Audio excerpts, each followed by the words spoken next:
Today we're going to give you a very basic starter lesson in just the keyboard terrain. I want you just to be able to understand the names of the notes and how they're laid out on the keyboard. And it really doesn't matter what size keyboard you have, by the way. It can be a smaller electric or a full-size upright piano like this one. Now take a look at the keyboard. You've got your white keys, you've got your black keys. But you'll notice some repetition. Notice that there's a group of 2 black keys, and then there's also a group of 3 black keys. And then it keeps repeating, 2 black, 3 black, and it goes the same way either direction on the keyboard. So find any grouping of the 2 black keys on the keyboard. Here's a couple of mine right about in the middle. The 2 black notes right next to each other. Just to the left of the lowest black key, guess what that note is called? It's called C. And because it's the C in the middle of the keyboard, we call that middle C. Now the size of your keyboard may be slightly different, but it doesn't matter. Find the C that's nearest to the middle of your keyboard and just call that middle C. Here's the 2 black notes, there's middle C. Well, that's part of our musical alphabet. In music, we really just use the notes A through G, the letters A through G. Now find the 3 black note groupings somewhere else on the keyboard. I've chose the ones just above where I was before. And if I go just to the left of that to find the first white key from the 3 black notes, that note's called F. And you can find Fs anywhere on the keyboard. Anywhere you find 3 black keys, go just to the left, and that's an F.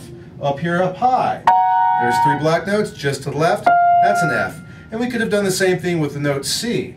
Find the 2 black notes, and just to the left we have C. And we can play Cs anywhere up and down the keyboard, just as long as it's to the left of the 2 black notes. Now on a full keyboard like this, we'll have 7 or 8 of every note that we find. Your keyboard might be shorter, but that's okay. You'll still have several to pick from. Now let's do a little connecting. If this note's a C, and this note is an F, now just sort of play the notes in between until you get down to the C, or go the opposite direction, C up to the F. Well, I bet you're clever enough to know what we're going to name those notes, right? It just goes up or down the musical alphabet. So if this is C and we move upwards, well, guess what? Yeah, that's a D. And the next one up to the right from there, that's an E. And now if we move one more note, we're going to get to the note we've already seen before, an F. So it all checks out, right? You know what a C and an F looks like. If we continue on up to our right, we get to the note G. That's just above the note F on the white keys. Well, at that point, we can go on with more white notes, but our musical alphabet runs out of notes because we only have A through G. So what do you do after a G? Well, you start the alphabet over again and you play an A. And then we have a B. And now if we move on one more to the right, we'll have a C. And that one checks out because we've seen what C's already look like. They're just to the left of the 2 black notes. So from C, we can also go down if we feel like it. There's a B just to the left of it. Another white note just to the left is A. Now our musical alphabet resets over again at a G. And then if we move on, we get an F, which we've seen that several times already. Then an E. And then one more time down to the D. And one more time down to a C. And we can keep on doing that. B, A, G, F. That continues on up and down the keyboard. So now you take a little time to do that and figure out the names of the white notes all up and down your keyboard. Just hit a note and give it a name. And you'll start to memorize where they lay on the keyboard because you already know C's and F's really easily.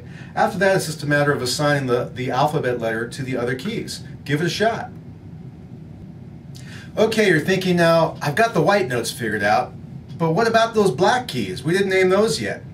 Well, this is where there's a little bit more confusion, but not that much, and you'll pick it up right away. We have notes in music that we call sharps or flats. So find a note C, in this case I'll play my middle C, and we're going to play one note to the right to play the black note. Well, we can call that C sharp because we've raised it up one note. And like I said earlier, we don't have any more letters than the A through G. So that's why we don't have some other letter that we're going to give to that note. We just call it a C something, right? In this case, C sharp. Now, where it gets a little bit confusing in music is that that same key could have a different name if we just move a different direction. So now find your note D, which is just above the middle C on the white keys. And we can lower it down one key to the left to the black note. Well, before I said that was C sharp, but if we want to lower it down from D, we can call it D flat. We can raise a note up to being a sharp, or we can lower a note down to becoming a flat. And that's where things get a little interesting, because technically that one key, that black note right above the C and just below the D, can have two names, C sharp or D flat. Well, which one do we call it? It really depends on the context of the song you're playing, and we'll get to that later in other lessons. It has to do with the scales and the keys and the chords and how things fit together. It's really a matter of spelling. How do you spell the note? But if I just played this note and said, hey, what is it? Some of you could say C sharp, and you'd be right. Others of you could say D flat, and you'd be right too. Just get used to the idea that some of these notes can all have more than one name, and it's not that big a deal. So one more thing to keep in mind today. I'm going to teach you what a half step is and a whole step is.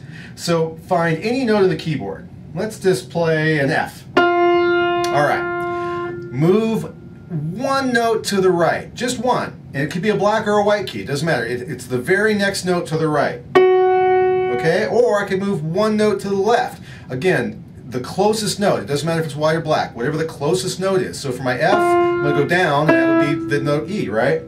Just one key away, black or white, whatever's closest, we call that a half step. Okay? So in this case, F to F sharp, woo, that's a dissonant sound, isn't it? Is a half step. F down actually just takes us to a white key. F down to the E, that's also a half step. Now if we were to move two keys away from where we were, so here's F, I'm going to move two keys to my right. So first we pass through the F sharp, and then we play the G. Okay, now here's F and G together. That's called a whole step. Get it? Half steps are just one key away. Whole steps, well, that's two half steps away. A whole, it's like two halves. So if we move down from the note F, our half step takes us to E, but another half step down, and that's going to be a black note. So now we have an F and an E flat. We'll call it that, although we could call it a D sharp, like I said earlier, but let's just call it E flat for now since we feel like we're moving down to it. So a whole step up or down could also be a white note or a black note. It just depends how the math falls on the keyboard. Are we a half step away or a whole step away?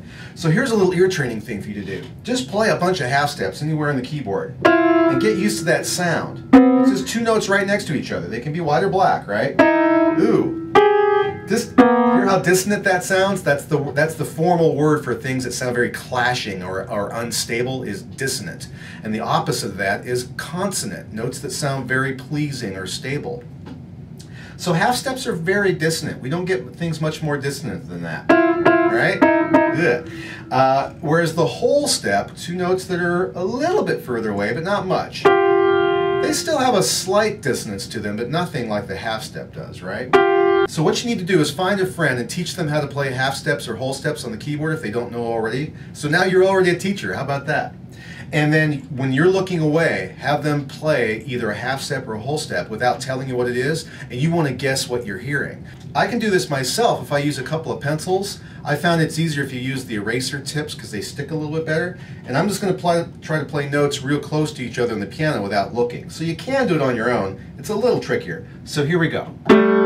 What do you think? Half step or a whole step? I'm thinking whole step. Ooh, what do you think? Half step or whole step? I'm thinking whole step. And then you go ahead and take a look and see if you got it right or not, okay? But don't look first like I just did. Okay, here's another one. Ooh, do you hear how clashing that is? It's much more dissonant. I'm going to say that's just a half step. Then we take a look. Sure enough, it's the E and the F, right? Oh, that's kind of low, but again, it's a little dissonant, but not so bad. I'm going to say it's the whole step. So there's your homework you need to work on for this lesson. Find notes anywhere up and down the key and name them. Just play any note and immediately name it. E, A, C sharp, a black key, another black key up here. G sharp, or what else can we call a G sharp? A flat. Just strike keys anywhere on the piano and give them a name real fast. And then the other thing you can do is play any note and then say, now play a half step above that note. Now play a whole step down from that note. Now play another whole step down from that note. Just move around the keyboard. And the last thing you can do is either using two pencils or a friend, have half steps and whole steps played, and you guess which ones you think you're hearing. So have a good time with that, and let's get to rocking.